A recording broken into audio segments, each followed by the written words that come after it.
আর এটা একটু এই যে জানতে আমরা তো পারতেছে পুরোটা উড়াই তো এই জন্য, হ্যাঁ ঠিক আছে, এটা আপনার এই সেটা অটো এই যে আপনার খুদ হয় একটা বুঝছেন 2 নাম্বার, সেটাতে একটু এইটা দেয়া হয়। তুষ দুই হ্যাঁ নাম্বার এক নম্বর এটা তুষ তুষটা খাদ্যে মিশানো আর কি এটা তো করা যাবে। এটাও কি মিশন?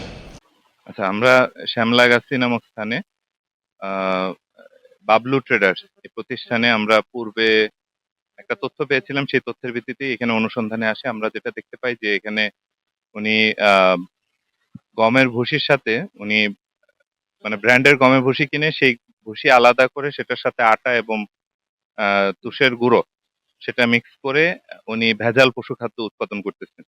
তো এই ভেজাল পশুখাদ্য উৎপাদনটি আমাদের মৎস্য পশুখাদ্য আইন 2010-এর 12-1 ক এই ধারার লঙ্ঘন। এই ধারার লঙ্ঘনের কারণে আমরা ওনাকে আহ এখানে 50,000 টাকা আমরা তাকে অর্থদণ্ড প্রদান করেছি।